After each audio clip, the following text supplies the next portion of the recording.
Hello and welcome to the folding tutorial for Helion. Now, as you can see, this is a pretty atypical plane because it is not symmetrical right to left, but it is symmetrical top to bottom. And what that means is because the folding sequence forces the wing to curl, the wings curl in opposite directions. And that means that the plane is going to spiral as it flies, and it is very, very cool. It's a very fun plane to throw.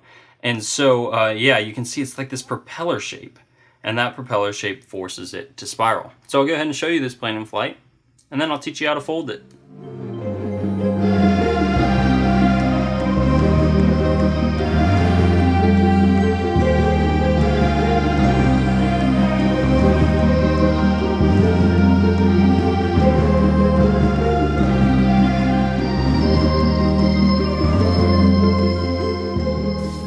As with all of the paper airplanes in this book, all you will need to fold Helion is an 8.5 by 11 inch sheet of paper. And if you are using the illustrated templates from the book, be sure to orient yours as I have mine here. And we're going to begin the plane just by folding from this corner to this corner, which is a bit tricky, but kind of watch how I do it. I'm going to start by rotating the paper a little bit so I can pull this towards me.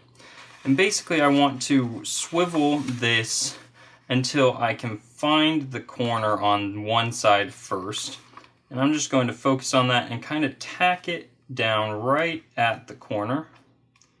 And then I will focus now on this side over here and do the same thing, kind of swivel it until I find that corner and tack it down.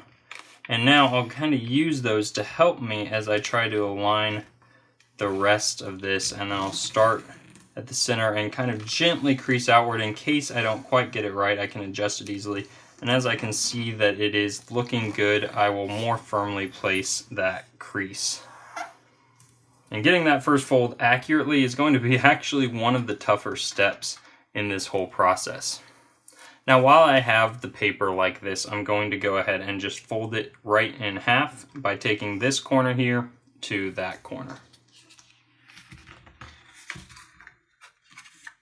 You can see I can line up this edge here as I'm doing this to make sure I really do get the whole plane folded as perfectly as I can. Symmetry is really important on most planes. This one actually it's a little less so because of its spiraling flight path. You're not going to notice asymmetries quite as much, but it's always a good idea to try to be as symmetrical as possible. So once we've had it here, we're just going to open it right back up, like so.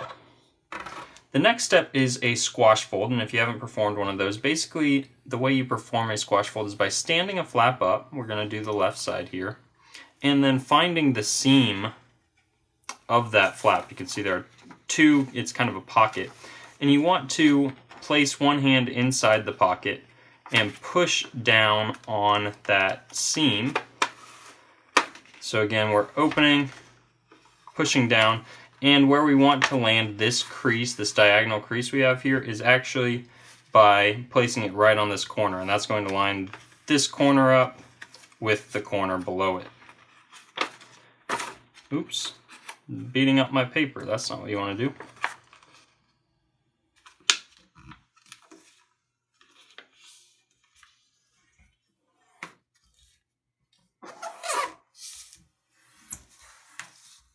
Okay, and once we've done that, I'm going to actually flip the paper over and do the same thing on this side. So I'm just standing this up and opening that pocket enough and squashing it all the way down. And you want to make sure you get your pocket all the way open to this point, because if you don't, your squash will be less accurate, a little messier.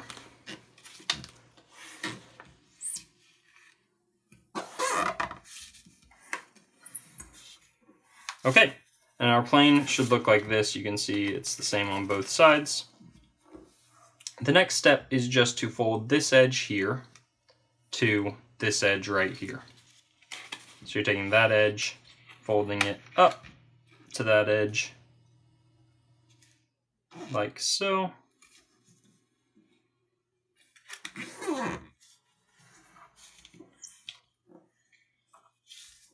Okay, and then I'm going to actually reverse the crease we just made. You see it's a valley crease. We want it to be a mountain crease, which means this whole flap here is going to go underneath this layer. So basically just flip it inside out and tuck that inside the plane. We're actually going to repeat those steps on the other side as well. So let's flip it over again. We'll fold this edge here to that edge.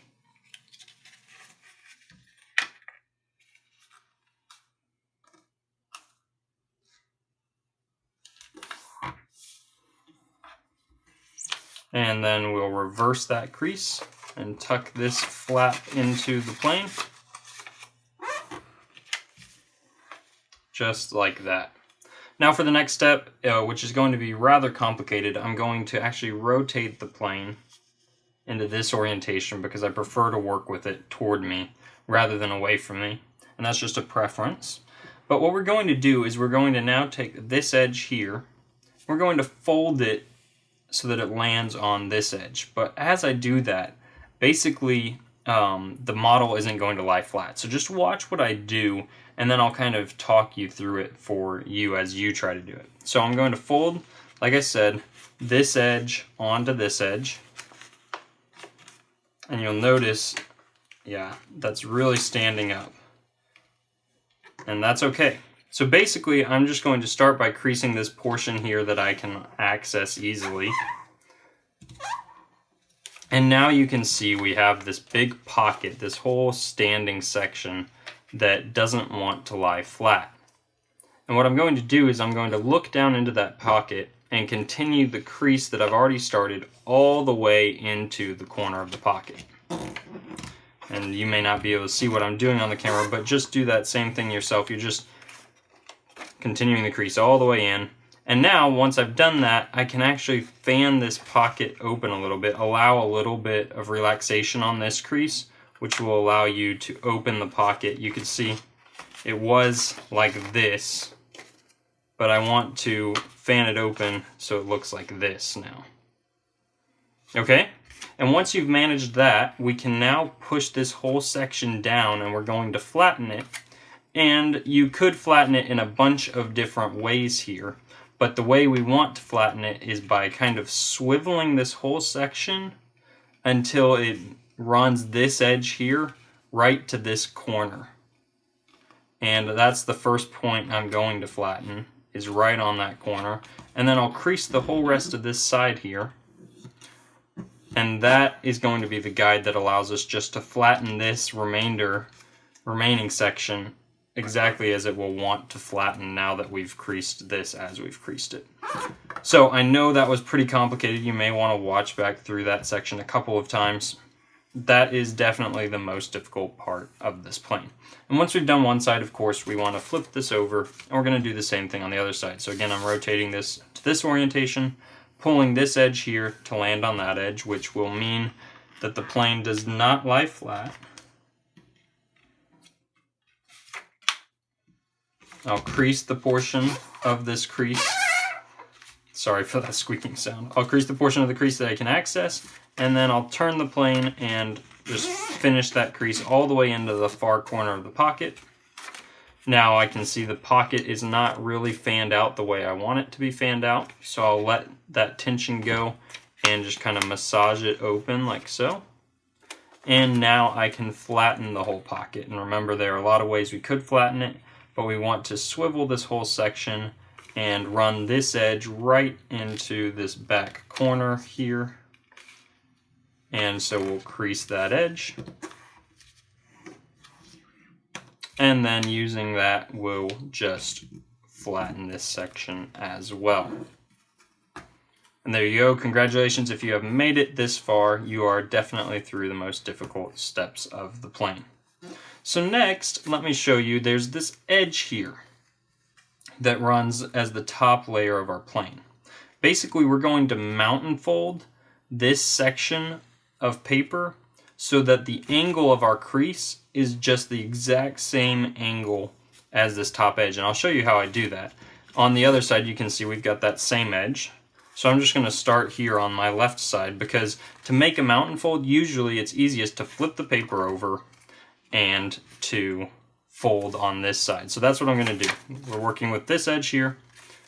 I'll flip it over, and basically the way I'm going to do this is I'm going to fold, and let me just go ahead and do the fold, and then you follow afterwards.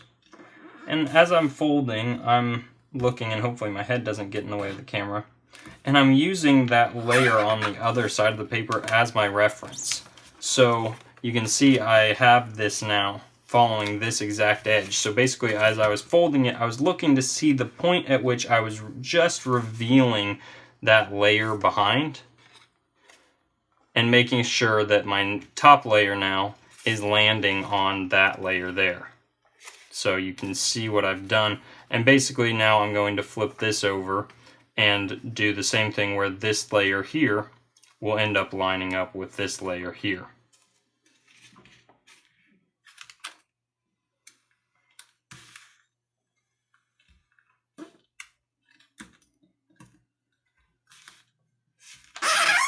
Oh, it's an awful squeaking sound that happens from the finish of this paper when you run your fingers over it.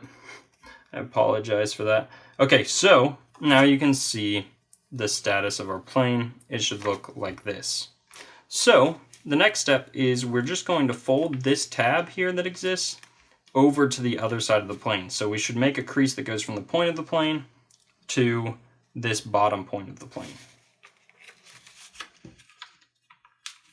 You can kind of gently work it that way.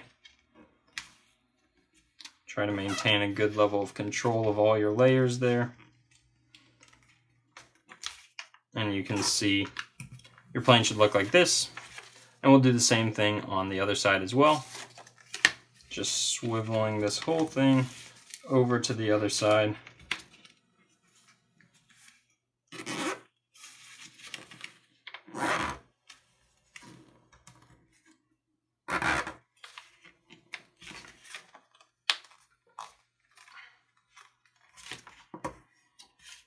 And there we go.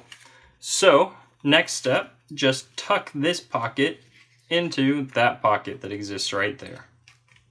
So that's easy enough. And then same thing on this side.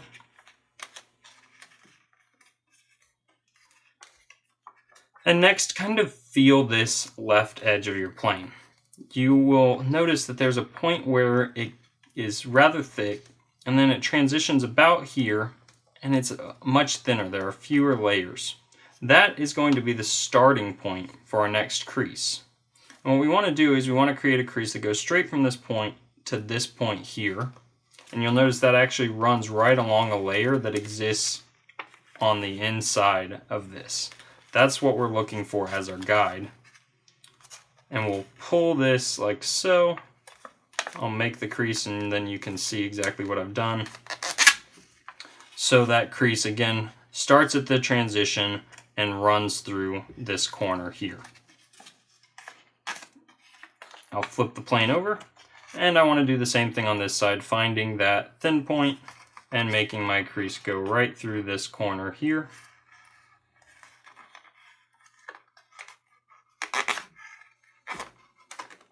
And we are almost done. All that's left to do now is lay our plane like this. And on this right side, we want to fold this point here in so that it lands this point on this crease that we just made in the previous step. And we want the crease we make to run parallel to this existing crease. So basically, I just fold this in until that's on the point. And you notice again, I could put this on a bunch of different spots on this line and have different creases. But I want to put it on the spot on the line so that this crease that I make is parallel to the existing crease. Okay, and now I'll flip it over and I do the same thing here on this side, folding this point to this line, making a crease that is parallel to the existing crease. Okay, and now all we have to do is set the angles of these winglets, and basically you want it to be something like this. And you can see the wings have now naturally curved in opposite directions so that when you throw this plane, it is going to have a tendency to spiral. Now I like to hold Helion by pinching it by one of its wings, and I grab it using a thumb and either one finger or two fingers on the other side, and you'll notice my thumb is right in front of where this winglet starts. That's where you want to grab it, and I kind of even rest my finger here where the winglet is starting on the other side of the plane. And when you throw this, you're going to throw it and aim a little bit higher than you would normally expect, because this plane spirals and it doesn't glide quite in the same way that other planes glide. So you'll need to get accustomed to a slightly different throwing technique. Obviously, holding the wing is atypical in itself, but also in the way you want to aim. Definitely aim a little bit higher than you want this thing to fly. And when you let go, you'll see that these wings bending in opposite directions makes it spiral in a really, really cool way. So I hope you found this video to be helpful. As always, good luck flying your plane.